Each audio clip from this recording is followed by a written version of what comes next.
Test. Here we are. What's up, folks? It's the Jeremy Scott program. I am here. I'm awake. It's very early in the morning. I woke up, and for some reason, I'm like, everything going on in the world. What can I do? I should start a podcast. So here you are. This is the actual episode 1. There have been other episode 1s, but this is like the episode 1. I don't care what happens at the end of this. This is being uploaded, so if you're watching this, I followed through with something that I said I was going to do. All right, so I had a whole list of things I wanted to do for this episode, but let's just go off the cuff here.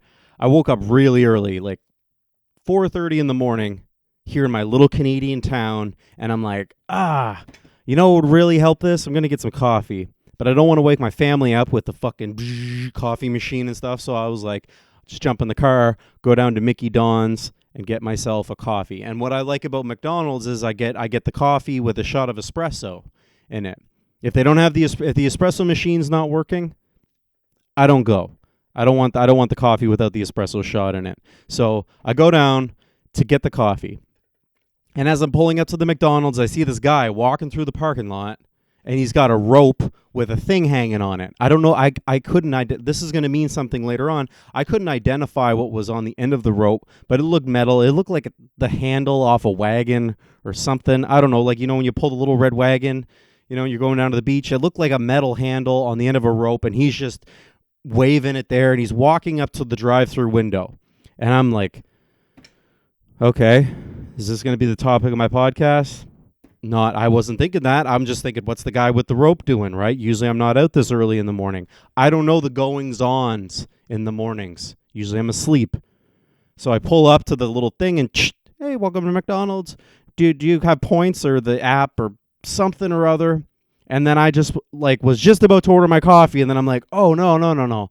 I'm a normal person. So I'm like, hey, you'd realize there's a guy outside your window. You see, and then she's like, yes, I see him. May I take your order? No hesitation. Like, this girl is serving. Where did she get her training? Did she train in like East LA McDonald's during the riots? Like, there's no excuses here. We're taking the order. You know how many kids from my generation? Like, I worked at McDonald's. I worked at McDonald's. I would show up and I would have problems with people giving me attitude. I showed up one day and got written up by my manager because my face wasn't shaved, and you're supposed to have a clean shaved face. So I show up and she's like, you didn't shave your face. I'm going to write you up. This girl's like looking out the window and sees a guy ready to fucking pounce her. And then she's like, well, not going to let that get in the line of duty here. So she has to take my order. I order my coffee. The espresso machine isn't working. And I said, too bad. Thank you very much. Be safe, I said, as I pulled away. And as I pull away, as I come around the McDonald's, I see the guy there. He looks, and it's like, damn, the window's not opening. I guess the guy didn't get what he wanted to get. So he drives away, and I slowly drive by and look at him, and then he looks at me. 2 different lives here. 2 different lives just crossing paths. Anyways, there's a gas station across the street where I did get my coffee from. I like the espresso, and they have the machine in there that lets you get the espresso and the coffee. I think you're supposed to pay for it, but the old lady that's always working there in the morning, she never charges me for the espresso. She's like, small coffee, and then I say yes. The cup is small. And then that's it. I pay for the small coffee, but I should be paying for the espresso. That's some good gas station coffee. Gas station coffee's come a long way. Anyways, that's not the point. So I come out from the gas station with my coffee, and then I see this guy, the same guy with the rope thing, walking across the road. And then lo and behold, a police officer shows up, and I'm like, God, thank you, police, being there when you actually need them, right? Not when I'm driving home from a comedy show and I might be slightly over the limit, but no, there they are. They're here to save the day. So they pull up to the guy who's walking towards one of the construction sites, and he's got a flashlight out, and he's got his little rope thing, just whatever he's going to do with it. I don't know. He's not playing jump rope. So the cop pulls up to him, and they had an exchange, like they talked. I couldn't hear the conversation because it was like on the other side of the road, but I see them talking, and then the cop leaves. What did this guy say to him? Yeah, no, I'm just out for a walk with my rope with this metal thing on the end of it. Anyways, I couldn't resist myself. I called the police. I didn't call 911. I called the police number, which I know it's not an emergency. Way too long to get through. Literally 5 minutes of me hitting 1, yes. Yeah, non-emergency crime, yes. Is it in my area? Yes.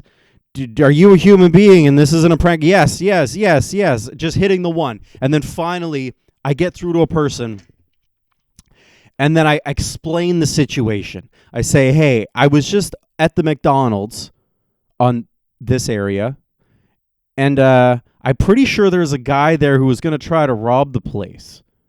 She's like, well, why do you think that? Well, he has this like rope makeshift weapon thing, and he was standing by the window waiting for me to take my order. And then she's like, what rope weapon? I was like, I don't know. I don't think it's classified under any official army, but he's not there playing jump rope. It's a rusty metal thing on the end of a rope, and he was getting ready to do something with it. And I'm totally sure he was going to try to rob the place. And she's just like, now why would you think he was trying to rob the place? And this is where I think her and me got off track. I said, common sense. And then she said, and I'm not great with impressions, but like as if it was a foreign term, she was like, common sense? Like maybe she was pulling out her manual and she's just like, what is common sense? What is common sense policing? Where is the disconnect right now with the police? Okay, I get it. We don't need the IDF, but we don't need what we got now. We just need something in the middle that says, hey, the guy with the rope and the rusty thing on the end of it who seemed like he was trying to rob the place, we should entertain the fact that he might have been trying to rob the place. What is common sense? Like, the two people, like, this girl is like, I am not doing any police work unless I absolutely have to. Is a person dead? Do they have a gun? Can you identify the model of weapon? How do you know there's bullets in it? Why do you think the guy standing outside the drive-thru window with a weapon, maybe trying to rob the place? Maybe he is just bored. And then you got the police lady on the phone that's like, I am not doing anything here anymore. Please do not make us do our job that we are paid to do. And then you got the McDonald's lady that's just like, I will serve no matter what. Like, this girl was going to take a rusty thing to her face for me to have my coffee with the espresso shot in it. God bless you, lady. You really, really wanted to do it. I don't know. I have more for this topic. Again, can we just do an exchange program for a little bit? Can we get some of these crazy IDF soldiers that see a kid with a jump rope, not a weapon, and they're like, that's a weapon. Take the kid out.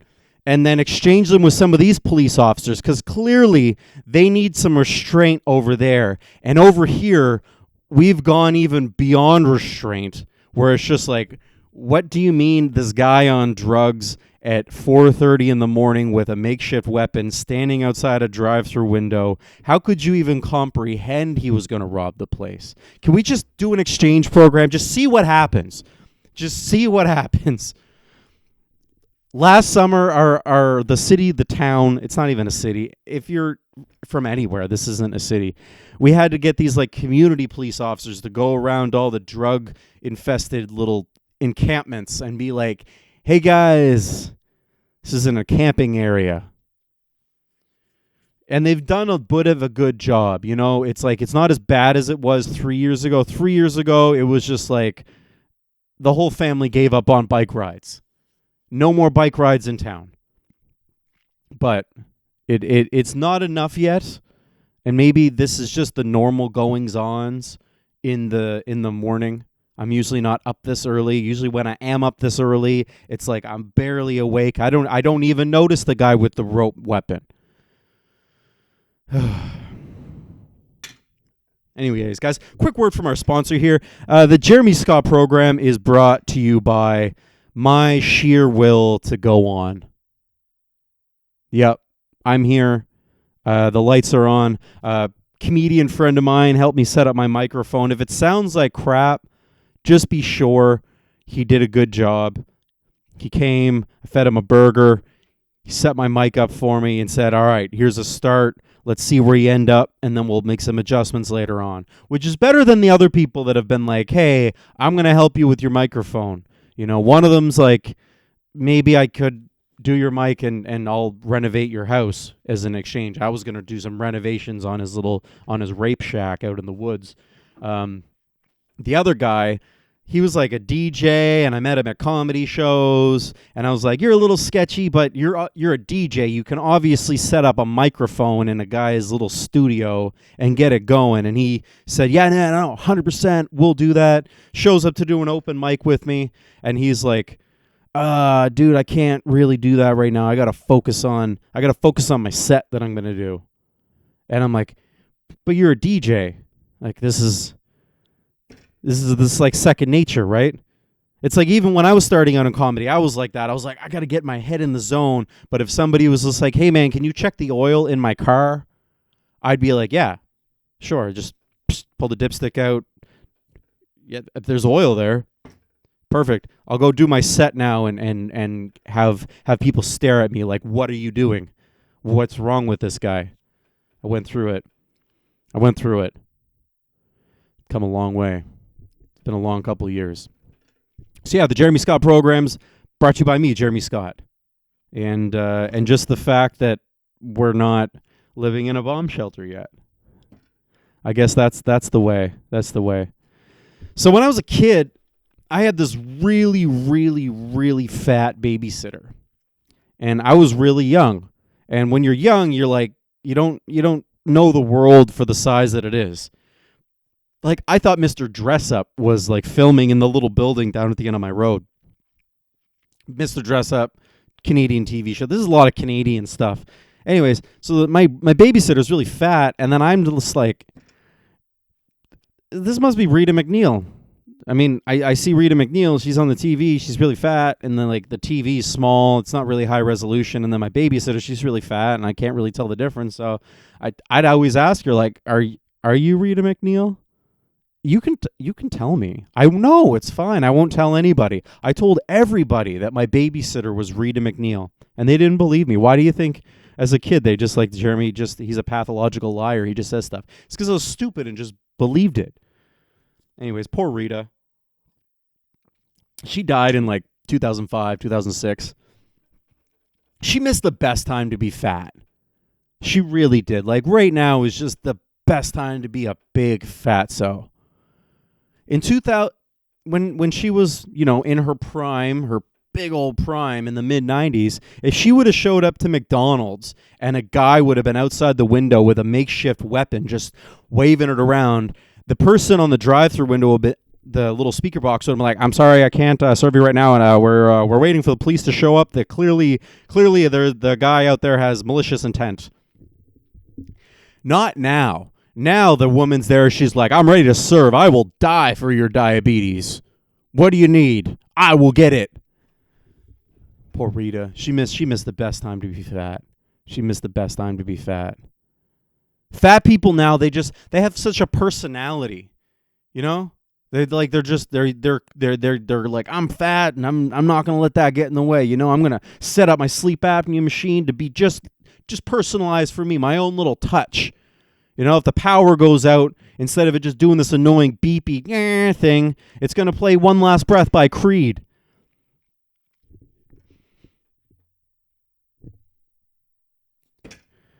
That's the way it is. It's the way it is. So we don't have any doctors where I live. I don't have a doctor. I went to the clinic there for the first time a while ago, which was nice because I was like kind of sick, but not that sick. Like I showed up and saw everybody in the waiting room, and I was like, I am going to be waiting here for a while because it's not a first come first serve kind of setup that they do at these places. It's a triage. They judge how you are, and I'm like, I'm still robust, so they're like looking at us like, you're not going to die in our waiting room, so we'll put you at the back of the line. And there's people there that were there before me, and then they went. And there's people that came after me, and then they went in. And you could see the look on their face because like the real fatos and the real like unhealthy people, they show up to the clinic and they're immediately scoping it out. They're like taking an inventory. Who's there? I know every person. Yep.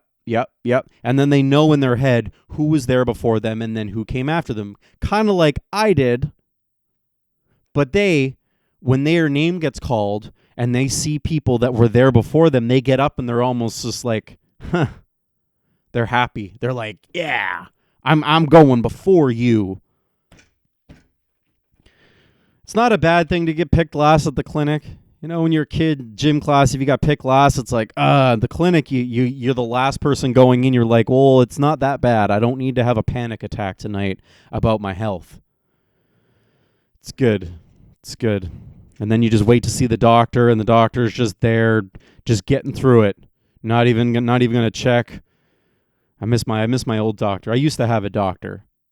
If you don't live in Canada and you're under the impression that we just have like this beautiful free healthcare and we just get whatever we want, it's not all it's chalked up to be. Now, the common story that I always hear of people in America is just like, I can't afford to have a doctor. And in Canada, it's like, I can't have a doctor. I don't have a doctor. I don't. Yeah, it's free. You get what you fucking pay for.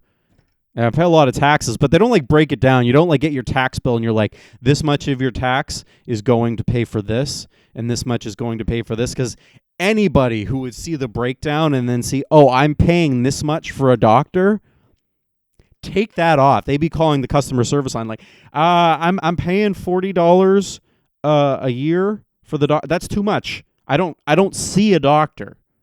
Give me the money so I can go get the gas station coffee, please. We don't have doctors. And like all this talk of AI, you think, oh, maybe the AI will come along and then we won't even need the doctors. The AI will be the doctors. That'll be fun. Maybe. I don't know. I don't have a doctor. I'd like a doctor. I'd take an AI doctor at this point. Can they do things? Can they look at can they get me a referral to maybe get my tonsils removed if that's what I need done? I don't know what I need done. I need something done. If I end up having a major health problem and then I have this on tape, it'll add story. There'll be story to the Jeremy Scott program. There'll be something. We'll just have something. Yeah, an AI doctor. Whatever. It'll work. It'd be a disappointment. Like it wouldn't always be the same doctor either. Like there'd be a theme to it. Like you go into the office and then there's a little computer screen there, and then depending on what you have or don't have, the AI will adjust to that. Like you walk in and then you see this digital AI Wilfred Brimley. You're like, well, I guess I have fucking diabetes then, huh? I'm diagnosed. I went to the dentist like 8 months ago, and it was the closest that I'd been to a doctor in a long time. And I know years ago you'd be like, dentists aren't real doctors. But when you don't have a doctor and then you're in an office and the guy you're talking to has diplomas on the wall and they like technically he's a doctor, the name on the door said Dr. blah, blah, blah. You're like, I guess you're my doctor now. He's just sitting there being like, yeah, I'll get you scheduled in for a cleaning. And he starts walking away and I just grab him by the arm and I'm like, you're my doctor now. You're my family doctor. And he's looking at me like as if this isn't the first time I've heard this. while back, I had to fill out a form for a job I was doing, and it asked me on there, who is my family doctor, and I just put Jordan Peterson. I didn't want to be like, I don't have a doctor, because Jordan Peterson has been more of a doctor for me in the past 5 years than any doctor has been. My room looks amazing right now. It looks good. It looks really good. Yeah, people don't like that when you say you read Jordan Peterson's books. They can immediately just start like saying you're some kind of proud boy or a racist. I don't know. I don't know what it is. It was a good self-help book for a man. You know?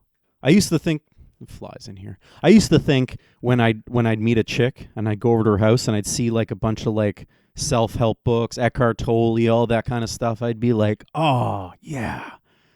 This girl's awoken. She's improved herself. She is a realized individual." And for some reason, like a lot of guys do, I always like relate women with cars or not like inanimate objects.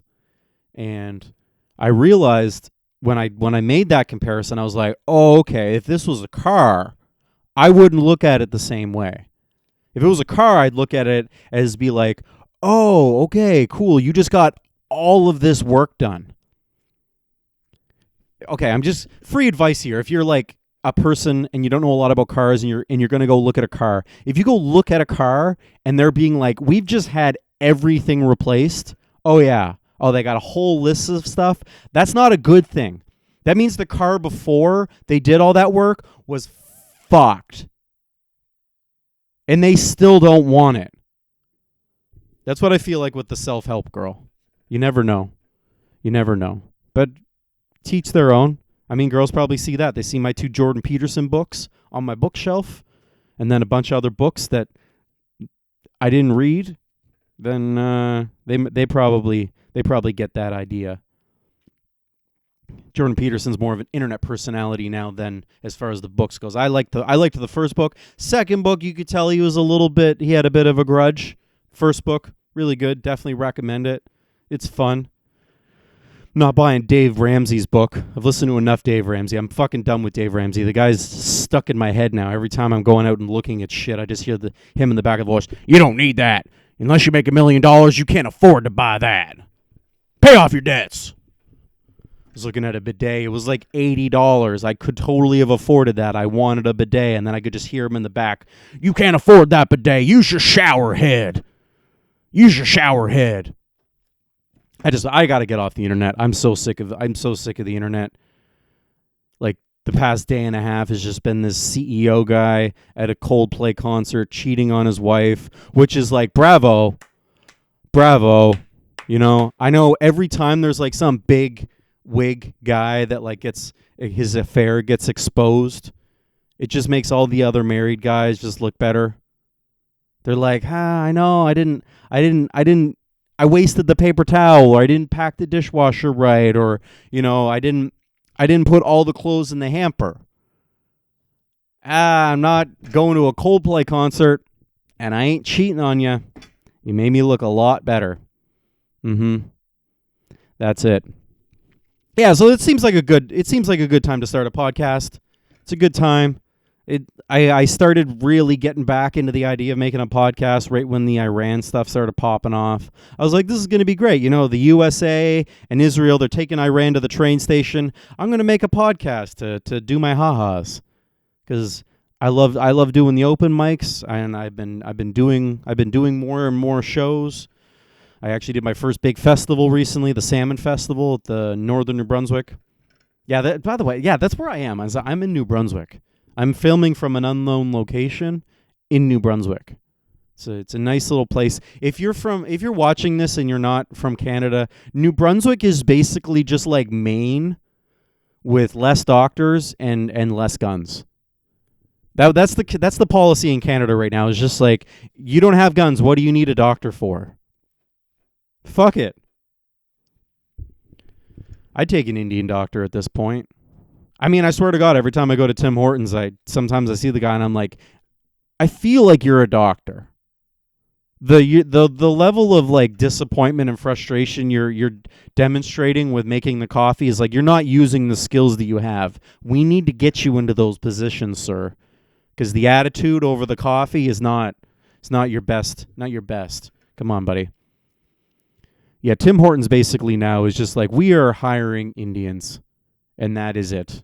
We do not want your teenagers. We don't want your old ladies anymore. It used to be like you had a 55-year-old haggard lady. She'd hand you your coffee. You'd smell the cigarettes off of her hand. She'd call you hun. You'd feel a little bit like, oh, don't call me hun. Please come back and call me hun. I will never complain about the cigarette smell again.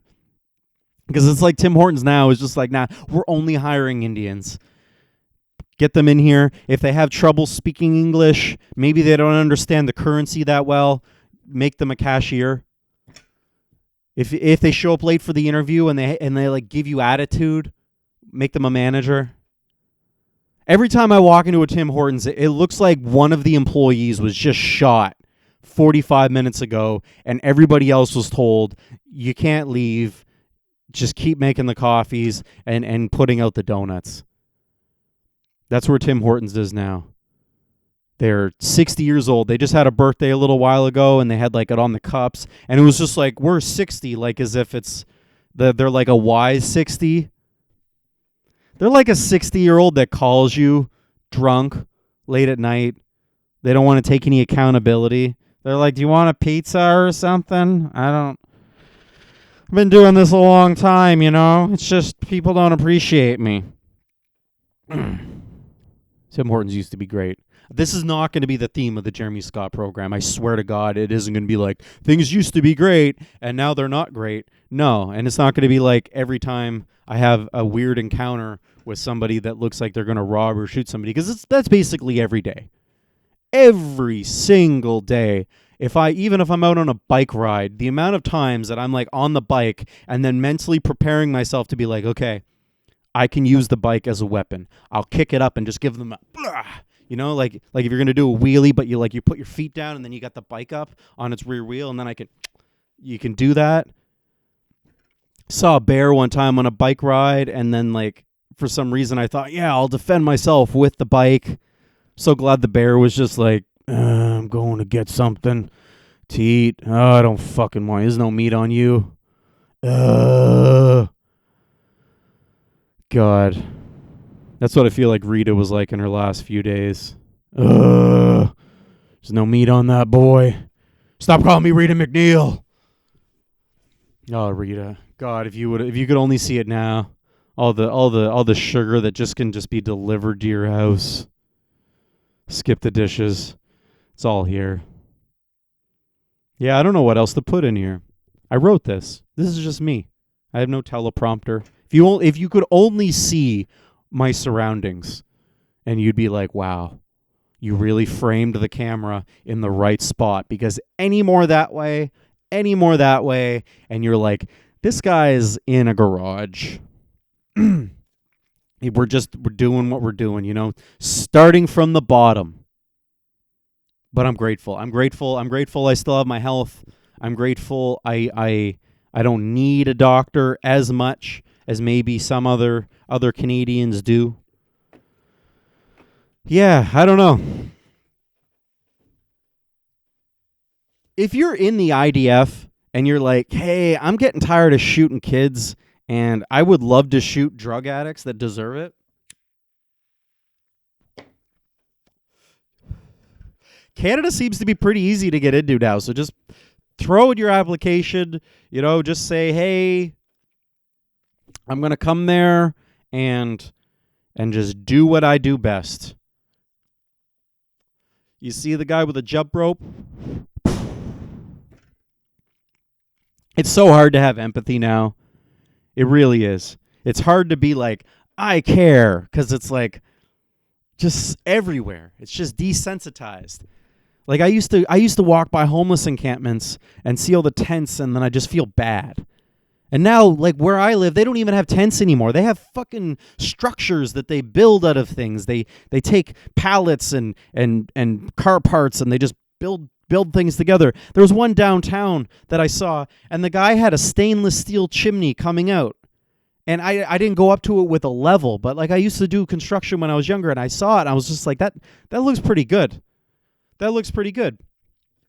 I saw the smoke coming out of it. I was like, "Aw, I love wood heat. Such a rustic way of living." Why do I feel like we're like this far away from wealthy people, like just cosplaying as the homeless? Because like the encampments are right downtown, close to all the best places to eat. And then it's hard to reserve a hotel room, and it's not cool anymore. Like people still post like all their shit that they're doing, and nobody cares. But if you just had this little encampment and your little Patagonia jacket that's like homeless looking, and people are like, yeah, living it. You're so authentic, living out in your little camp. That's what we need. Dave Ramsey just told to be like, listen, you can't afford to go out. You can't stay at the Delta. You need to be sleeping in a tent. I don't care if you have $2 million in the bank. You need to be sleeping in a tent. Cabs are too expensive. Where do I end this show on right now? I got to end it on something. Happy Pride. It's Pride. It's good. I live in a very, very prideful town. My town has actually been considered to be the San Francisco of New Brunswick. Very, very prideful. Very prideful. It wasn't the best place, I think, to start comedy. For the first 2 months, I would just go to the random open mics, and people thought I was a Nazi because I was just making jokes and trying to be funny. I didn't have a soapbox I was trying to get on. Actually, I went back to one of those places after I'd been out on the scene, because I ended up branching out, going to other cities. That's what you should do if you're a comedian and you're just like, hey, I just do comedy in my little town. Go to other places, explore, do things, broaden your horizons. Anyway, so I went and I was performing. I actually performed at the big comedy club in my province. So then I was like, you know what? I remembered the open mic. I was like, I'm going to go down there and show them what I've been doing. And I went there, and at that time, I did one of my best sets up to that moment. The confidence I had on stage, I just delivered all these bits that I hadn't done there because I'd been out doing comedy in other places. And I got to one of my last jokes, and then I thought the microphone failed and kicked out, and the room was so small that I just finished the bit, and half the room's laughing. The other side of the room is just like how they always were. And then music cranks. And I was like, oh, I guess that's my time. Thanks, guys. Some of them are clapping. And then I walk off, and the DJ is just like, you can't do that here. You can't be gay bashing here. And I'm not going to give the joke away. It had nothing to do with gay people, but that was just a little taste of my prideful town. It's fun. We actually have a comedy club in my city now. We just opened it up. It's great. The owner, I didn't know that well at first, and I was kind of worried that maybe he was in that camp, that he listened to some of those people and was just like, hey, he's a Nazi. He's out there making jokes, trying to be funny. But he's been super supportive. There's 2 great comedy clubs in my province. I'm loving it. Things are going good. I did my first festival there less than a month ago, and I have a nice paying gig coming up here soon. I don't know if I'm ever going to upload content onto this channel, but I'm definitely going to keep this show going.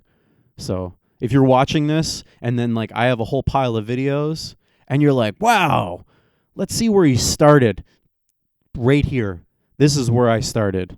And I almost got hit by the little rope with the metal rusty handle on at the end, but I didn't, because I was like, that guy looks like a criminal, at least a drug addict. I'm not going to pull up very close to him. And then I thought I was being a good citizen, calling the police, and the woman's just like, what the hell is common sense anyways? Where's this common sense you're speaking of? What do you think, a rope? What could you even do with a rope? That's what she sounded like. I should have said he's up there on stage trying to do some jokes about strippers and land acknowledgements, but it is what it is. Ladies and gentlemen, thank you very much for listening to my show. I hope the mic worked. I hope the sound worked. If you're watching this and you're hearing this, somehow it came through anyways. Be safe. See you next week.